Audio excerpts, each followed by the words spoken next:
wa min sayyiati a'malina may yahdihillahu fala mudhillalah wa may yudlil fala hadiyalah. Asyhadu an la ilaha illallah wahdahu la syarikalah wa asyhadu anna Muhammadan abduhu wa rasuluhu la nabiyya wa la rasulah ba'dah.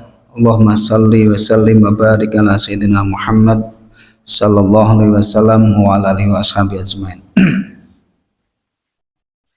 Ikhwan fillah yang dimuliakan Allah Subhanahu wa taala, alhamdulillah kita bersyukur di malam hari ini Allah izinkan kita bisa hadir di tempat yang mulia, itu di masjid, di tempat di mana Allah Subhanahu wa taala insyaallah akan senantiasa menjaga kita, menjaga keluarga kita. Ada satu pesan dari seorang ulama namanya Ka'ab Akhbar, ya. Mungkin sudah pernah saya sampaikan. Ka'ab Akhbar beliau mengatakan al-husunu lil mu'minina minasyaitani salasun. Jadi bentengnya seorang mukmin dari syaitan itu 3. Kata beliau gitu. Yang pertama adalah al-masjidu hisnun. Masjid itu menjadi benteng. Kalau kita di sini kita tarik kepada ketakmiran, ya. Jadi takmir ini sebenarnya punya fungsi, punya tugas, tanggung jawab, dan juga punya pahala yang besar sebenarnya. Apa itu? Menjaga umat, menjaga diri kita, menjaga umat supaya umat ini dilindungi, dijaga oleh Allah Subhanahu wa taala. Maka beruntunglah, kita patut bersyukur seandainya kita itu menjadi bagian orang yang memakmurkan masjid, dalam arti kita ini menjadi aktivis yang memang menghidupkan masjid supaya masjid itu menjadi tempat di mana seorang mukmin itu merasa tenang, juga merasa mendapatkan sebuah celupan-celupan iman. Karena Rasulullah mengatakan bahwasanya masjid itu adalah baitul muttaqin. Masjid itu rumahnya orang bertakwa. Artinya siapapun orang yang merasa dirinya adalah orang yang beriman dan bertakwa, harusnya dia itu merasa bahagia, merasa tenang ketika mereka itu berangkat ke masjid, dan juga menikmati duduk di masjid untuk berzikir, untuk tilawah, untuk taklim, untuk ibadah-ibadah lain. Sebenarnya begitu.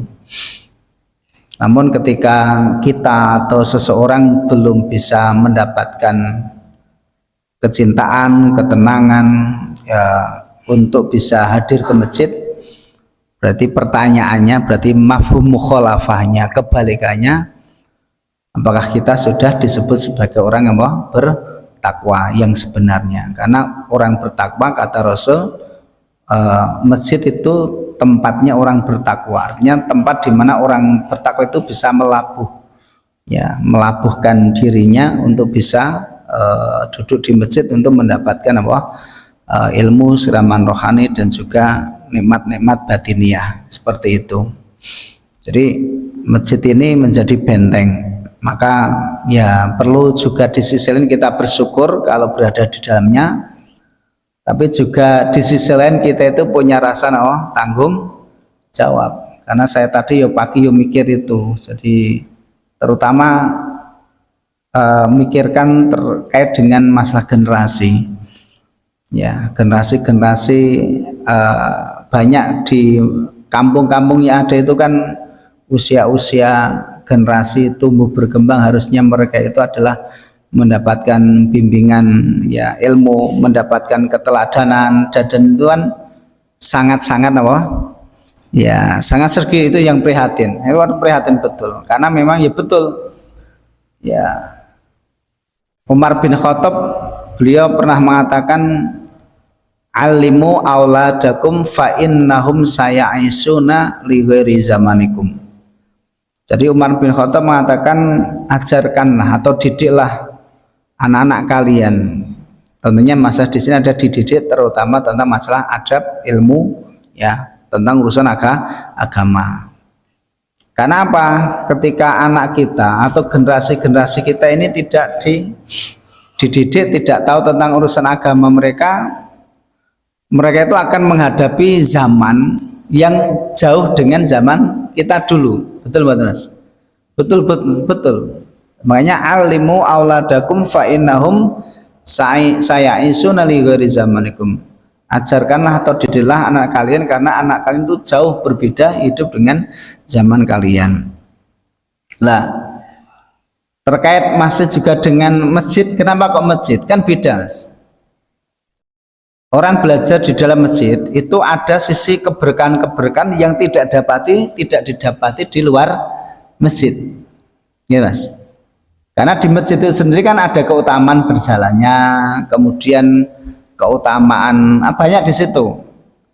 Hadisnya pun juga mastama'a qaumun fi baitin min buyutillah. Tidaklah suatu kaum yang berkumpul di rumah-rumah Allah, artinya di masjid. Tempat di mana orang itu mengenal, bersujud, berdoa dan yang lain-lain itu di masjid. Maka kata Rasul sendiri kan akan datang kepada mereka itu sakinah. Orang kalau jauh dari masjid itu tidak akan sakinah Mas.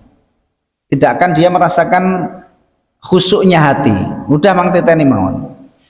Karena kedamaian, kehusukan hati itu ada keberkahan seseorang itu satu secara umum mendekatkan diri pada Allah. Yang kedua keberkahan dia itu berada di dalam masjid karena di dalamnya ada thalabul ilmi dan seterusnya.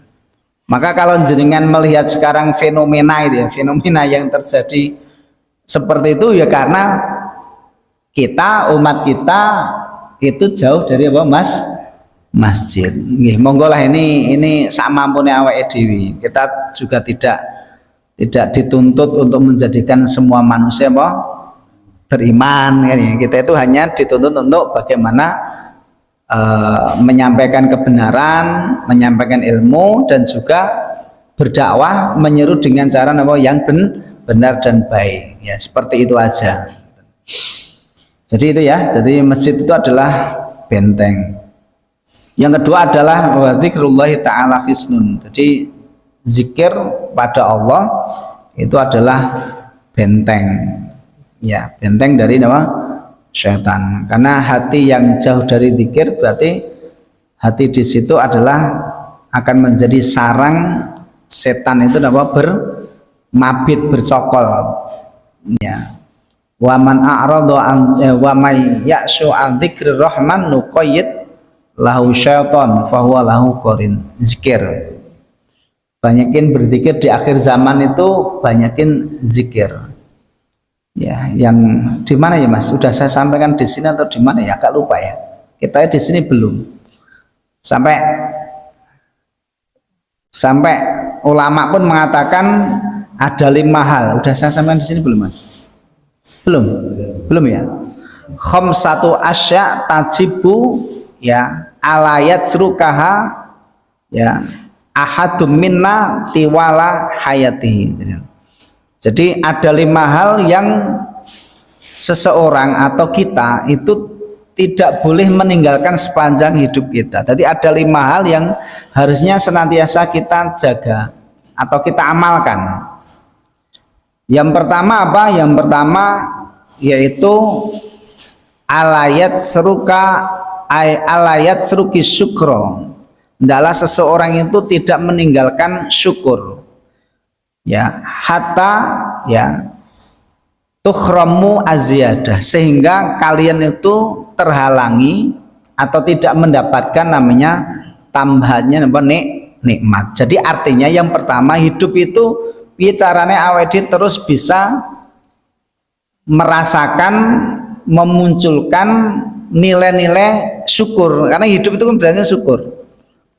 Orang yang kita itu kan ketika kita melakukan ibadah apapun itu sebenarnya kan hakikatnya syukur itu maksud saya. Jadi syukur itu harus dilakukan sepanjang masa. Syukur itu kan artinya kan menggunakan nikmat untuk taat, kan syukur. Secara umum kan arti syukur kan itu. Syukur itu artinya menggunakan nikmat untuk taat. Itu artinya syukur secara umum gitu. Nah, secara kalau diperinci ya hati yang senantiasa merasakan akan karunia nikmat Allah yang terus-menerus diberikan pada kita. Itu harus dimunculkan terus. Karena nanti kalau rasa itu nggak ada, adanya orang itu kufur, kan kebalikan kan kufur. Seakan-akan kita itu kalau nek zaman dulu ngasih enek kaya lagu opo kayak anak singkong barang kan pernah gitu ya. Nah, ya. Jadi ada lagu anak singkong gitu ya. Jadi ada macam-macam itu ya. Jadi ada orang yang merasa hidup paling sengsara di dunia kan ada itu kan lagu singkong gitu ya. Iya, itu ada singkong gitu. Jadi kayak seakan-akan dia itu adalah manusia paling sengsara di dunia. Gitu. Lah itu kenapa kok itu nek masalahnya kan nyanyi entah itu apa kan nggak tahu. Tapi kan dari kata itu kan seakan-akan dia itu lupa akan nikmat yang banyak diberikan kepada kita. Ketika lupa akan sang pemberi nikmat yang ada nanti nama kufur. Jadi hendaklah kalian atau hendaklah kita itu tidak meninggalkan namanya syukur dalam sepanjang hidup kita, karena hilangnya rasa syukur itu menghalangi adanya nikmat. Nah, seperti itulah ayatnya sudah jelas apa itu lain syakar tum lazidanakum. Yang kedua alayat seruka dzikra. Hendaklah seseorang itu tidak meninggalkan zikir. Tadi berarti zikir. Supaya apa? Supaya la tukhramu zikrullah laka. Supaya kami itu tidak terhalangi dari Allah senantiasa mengingat engkau. Jadi jangan pernah engkau tinggalkan zikir, mengingat Allah. Ya, biar kita itu tidak menjadi orang yang tidak diingat Allah. Ayatnya apa? Fadhkuruni adzkurkum. Kan gitu ya. Ingatlah aku Allah, niscaya aku akan mengingatmu. Mengingatmu itu maksudnya apa? Allah mengingat kita itu maksudnya apa, Pak? Jangan disamakan ingatnya Allah dengan kita itu seperti kita ingat, itu enggak. Beda, tentunya beda, karena af'alullah itu beda dengan af'alul ibad. Ya makna secara umum kalau Allah mengingat kita berarti kan menjaga, melindungi kan tuh, memberikan hidayah, menyelamatkan, kan gitu ya.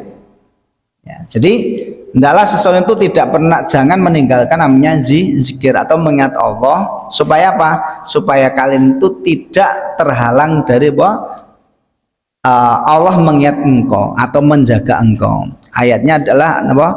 Fadhkuruni adzkurukum.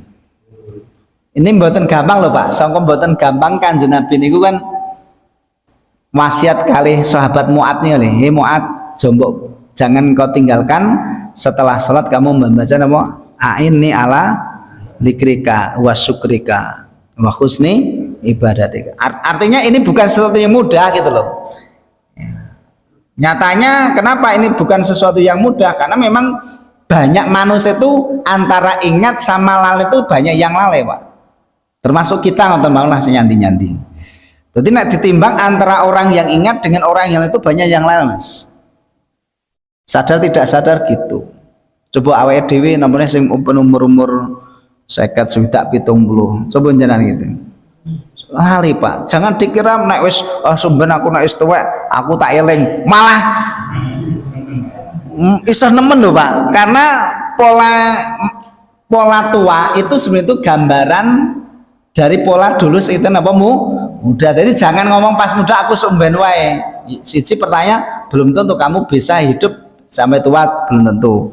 Yang kedua, kamu emangnya naik wis tua lebih mudah? Susah ya, karena di usia tua akan lebih terbatas segalanya ya. Itu yang kedua. Yang ketiga, alayat seruka ad-doa fatukhramul ijabah. Jangan pernah kau tinggalkan sering-sering berdoa, karena orang yang tidak atau enggan berdoa maka tukhramul ijabah, akan terhalang atau tidak mendapatkan apa ijabah. Terus berdoa ya. Doa yang bagus adalah Rasul mengatakan sesungguhnya Allah itu suka dengan orang yang merengek-rengek saat berdoa. Memang doa itu harus merengek, Pak. Merengek ini bahasanya terus menerus, gitu begitu. Tahu anak ciliknya merengek ngoten nggih. Nah, dia merengek itu kadang, tapi beda dengan Allah. Artinya kadang hamba itu tidak perlu meminta juga diberi. Tapi kan ada sesuatu yang Allah beri kalau kamu meminta.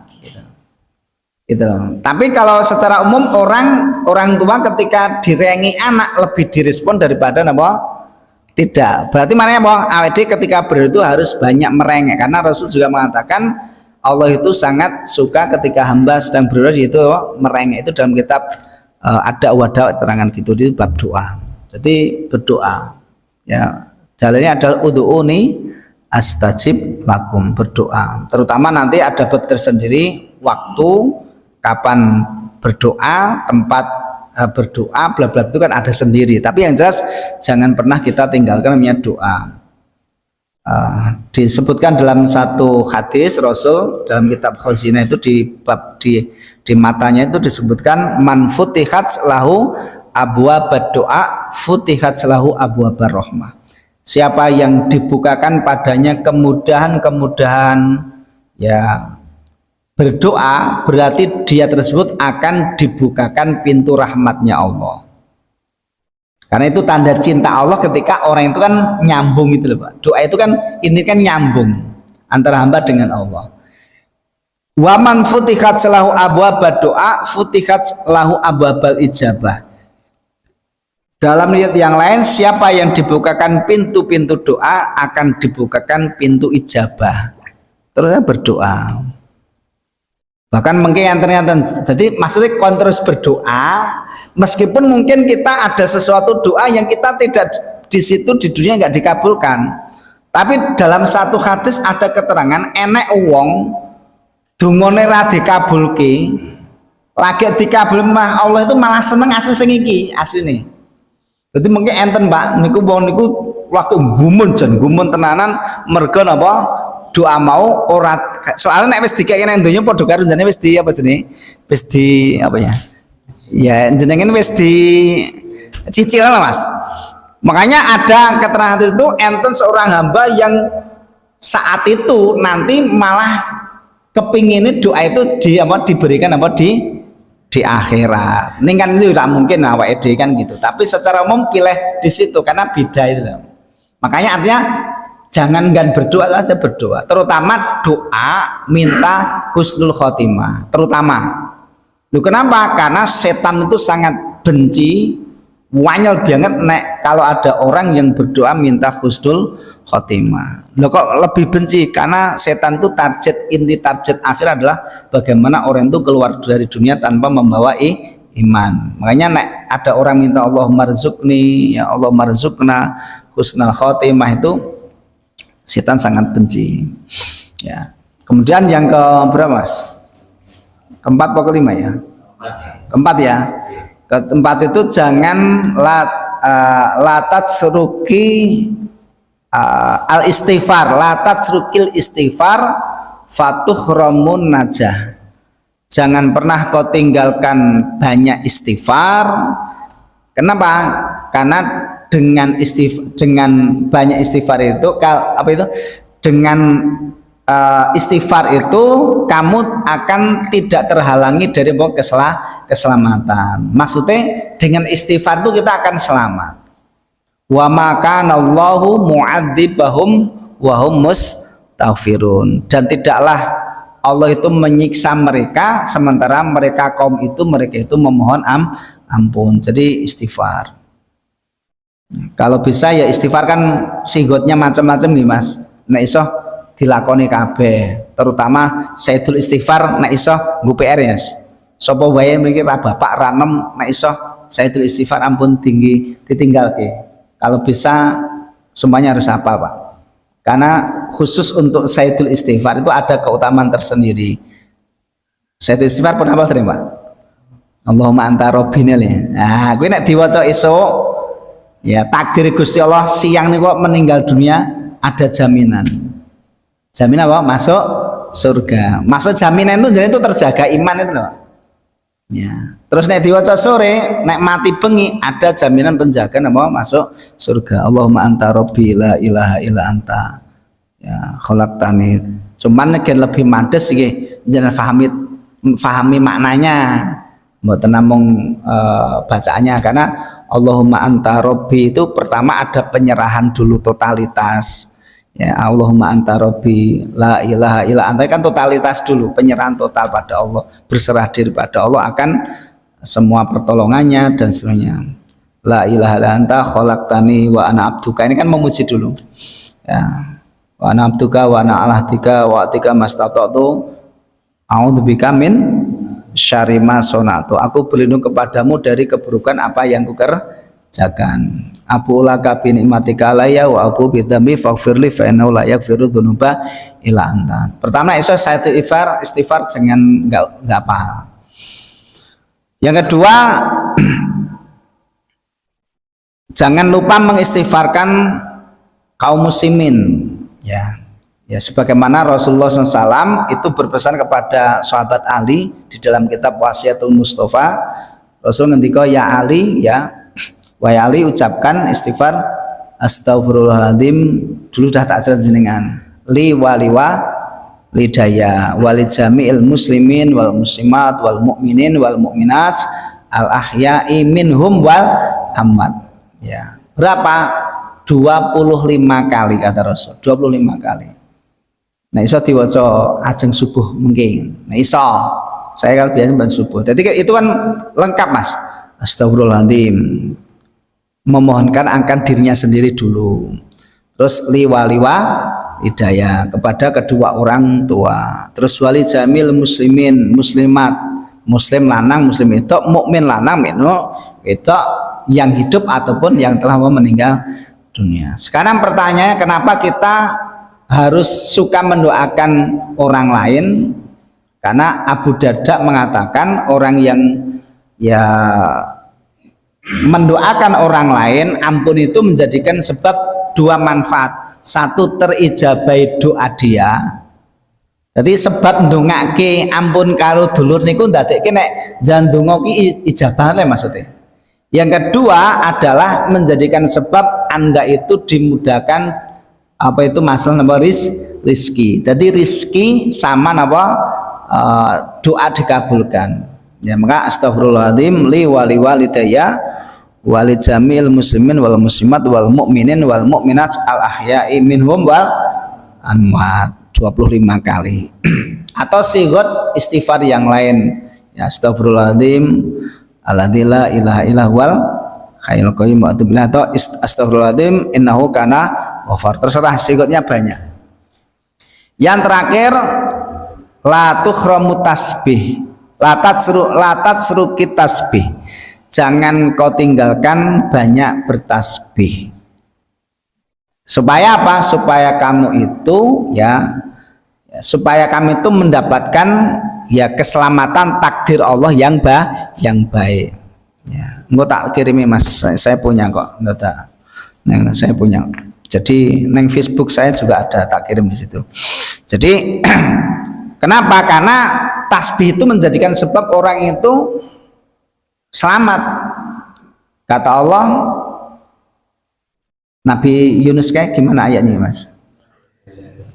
Bukan saat turun ayatnya saya lupa. Falaula an laukana minal musabbihin lalabitha fi batnil khut ila yaumi yub'atsun gitu loh. Seandainya Yunus itu tidak termasuk orang-orang yang senantiasa bertasbih, sungguh Yunus itu akan aku tetap tinggalkan di perut ikan sampai datangnya hari kiamat. Nek Qur'ane liyukhrijakum minadh-dhulumati ilan nur wasabbihuhu bukrata wa asila waladzi sholli alaikum wa malaikatu liyukhrijakum minadh-dhulumati ilan nur. Jadi mungkin wong-wong sing banyak bertasbih itu di antaranya itu akan menerangi alam kubur itu orang bertasbih. Atau tasbih yang ngerapel tasbih yang lain, ada tasbih rapelan. Nah mas, tasbih rapelan. Subhanallah wa bihamdihi adada khalqihi wa ridha nafsihi wa zinata arsyi wa midada kalimat. Itu kan pagi sorenya. Tasbih niku mewakili, mengungguli tasbih-tasbih yang lain, kata Rasul gitu. Subhanallah wa bihamdihi, ya. Subhanallah wa bihamdihi. Subhanallah, maha suci Allah, wa bihamdihi, dengan memujinya, ya. Adada khalqih, aku memuji, ya. Aku bertasbih, aku memuji sebanyak bilangan apa makhluknya. Adada khalqih wa ridha nafsi wa zinata arsyi. Tadi ini kubahas Pak, ini terutama ingkang sampun sepuh-sepuh ngene iki, karena salah entek. Jadi nek selantek jenengan mengamalke amalan atau amalan, nah itu sing sifatnya rapelan-rapelan. Seperti subhanallah wa bihamdi subhanallahil azim. Kan kalimatane khafifatane ala lisan sakilatane fil mizan. Termasuk membaca la ilallah Muhammadur Rasulullah itu kan timbang gitu, Pak. Ya, jadi selantek. Jadi nek selantek iki golek rapelan-rapelan pahala. Termasuk suka jamaah. Wong selantek kok ora tau jamaah. Dadi selantek iki nggo nututi kekurangane lho, golek rapelan-rapelan sing akeh. Nah, rapelan itu jadi singkat, Mas. Intinya rapelan itu ada rapelan yang terkait dengan nilai ibadah itu punya pahala yang banyak, atau ini yang penting ini, atau suatu amalan yang amal itu punya efek dampak manfaat yang banyak, itu rapelan. Bisa difahami sing yang kedua. Jadi amal yang utama itu amalan yang itu meskipun jenengan mungkin contohnya umurnya pendek, amalnya cuma biasa. Nih karena amal itu punya dampak manfaat yang banyak loh. Jenengan kan rapelan terus. Makanya kata Rasul sebaik-baiknya adalah orang yang bermanfaat bagi orang lain. Loh kenapa? Karena dia pahalanya itu lebih berlipat-lipat, ya, berlipat-lipat, ya. Karena ada sisi manfaat. Contoh dulu Imam Malik, ya, Imam Malik sama anaknya Abdullah, ketika di situ Imam Syafi'i singgah di rumah beliau, ya, pernah cerita tadi ya, Imam Malik saat itu malam itu beliau khusyuk untuk menjalankan sholat malam. Imam Syafi'i saat itu nggak kelihatan sholat malam, maka saat itu anaknya rodo apa ini? Jadi Imam Syafi'i wongnya ngene kok mangane yo akeh, ada telur nek rasa mangane akeh. Kemudian ketoke turu lho, ternyata itu ora kok ngono kuwi. Sing mbok pikir ki mangan akeh ki enak, bukan man akeh itu artinya ada sisi kenapa orang itu makan di makanan kita dengan lahap itu karena ada alasan tersendiri. Satu, ya, makan makanannya orang yang soleh itu sendiri dijamin akan apa kekhalannya, kan itu. Lahap itu dengan itu nggak apa-apa gitu lah itu. Yang kedua, efek dari makanan yang dimakan oleh kita, ketika energinya untuk ketaatan, maka yang memberi makan dapat pahala mboten? Dapat pahala. Jadi maksudnya urusan makan wae nek diilmui itu punya nilai apa? Banyak. Itu efek dari sebuah pengetahuan gitu. Nek wong ra paham kan beda meneh. Di situ Imam saya bukan tidur tapi semalam beliau apa? Mengkaji. Maka dijelaskan oleh hanya seperti itu. Artinya amalan yang luar biasa adalah amalan yang punya dampak manfaat bagi orang lain, bentuknya macam-macam lah, terserah. Ya, nek bahasa nasihatnya ulama di akhir zaman tuh banyakin satu amalan yang terkait dengan khidmat. Karena ngibadahin jenengan awake dhewe iki nek dibiji ndul putul. Cekelane jenengan tuh gen nggayuh rahmat. Ora rahmat kae, rahmat tenanan, nggayuh rahmat. Nggayuh rahmat Mas. Lah rahmat itu terkait kalian amal-amal yang punya dampak manfaat pada orang lain. Rahmat. Jadi khidmat. Apa dadak jenengan dadak tak dalili terus Mas. Kan akeh banget dalil. Masakan Nabi kowe goleki dulurmu sing kesusahan, iso kowe melepaskan kesusahan dia. HP to kowe jentat-jentit napa itikaf ning masjid ora gen masjid ngendi iki? Thahirah Masjid Nabawi kono. Lah dipikir kan wah padahal neng rono umroh tok ngene lho. Iso kuwi kan nggo awakmu gitu lho. kita gua awakmu, sementara amal ibadah yang itu nilainya bukan gua awakmu, yang gua awakmu karena efek itu nanti bermanfaat untuk jarinya kepada kamu gitu. Jadi beda mas, beda. Bayangkan contoh tadi menolong orang yang kesusahan, yang kata Rasul lebih utama daripada itikaf. Bayangkan orang tersebut sing kesusahan, bukan kesusahan orang nanti, tapi kita bagian solusi, terus dia akhirnya hilang masalahnya, hanya dia istrinya bisa makan, anaknya bisa makan, anaknya bisa sekolah, bla bla, itu kan efeknya itu maksudnya, efek dari menyelamatkan itu kan banyak banget, bukan kepada dianya sendiri, termasuk anaknya oleh, bojone oleh.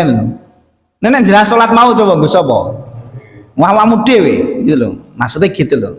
Jadi artinya ya cobalah awake dhewe ya belajar ngeten iki Mas. Jadi belajar hal yang terkait kita karena tidak tahu dari mana datangnya rahmat Allah pada kita. Di amal mana nggak tahu. Ya nggak tahu. Ya, 5 itu ya Mas, ya gitu. Jadi itu Allah alam bisawab. Ya semoga kita bisa mengamalkan 5. Itu ya, 5. 1 syukur, 2 zikir, 3 doa, 4 istighfar, 5 tasbih ya. Itu yang dinasihatin para ulama itu. Saya kira itu dulu, semoga kita bisa istiqomah. Wallahu a'lam bishawab. Wa akhiru da'wana alhamdulillah. Assalamualaikum warahmatullahi wabarakatuh.